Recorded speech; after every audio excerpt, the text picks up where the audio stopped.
In today's video, I'm going to teach you how to obtain the latest year, quarter, month, or week number in Power BI using DAX. This process is essential for anyone looking to keep their Power BI reports up to date with the most recent time metrics.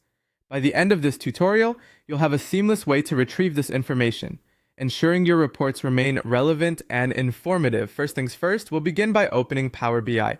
If you haven't already, make sure you have Power BI installed on your computer. Once you have it open, you'll see the interface ready for your data analysis journey.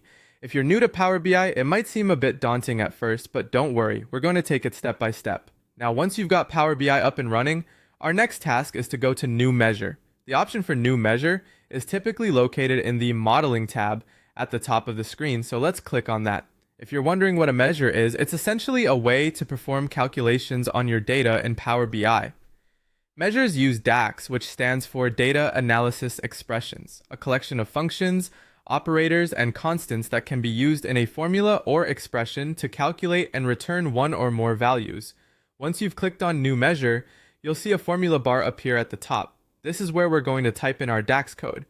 Now, I know what you're thinking. Writing a formula might sound tricky if you're not used to it, but don't worry, as we'll keep it straightforward and easy to follow. At this stage, you'll type in the specific DAX code needed to get the latest year, quarter, month, or week number. The code might look something like this: latest year atau max UWAX calendar year.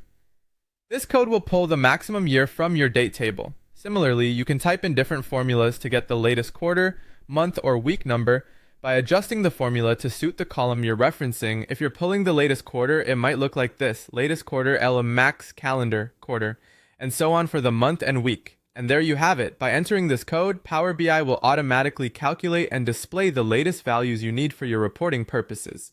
The beauty of DAX is that it updates with your data, so you'll always have the most current information without manual updates. And that's how simple it is. With these steps, you can now grab the latest year, quarter, month, or week number effortlessly, and you're all set to enhance the timeliness of your Power BI dashboards. Thank you for watching, and I hope this tutorial has been helpful.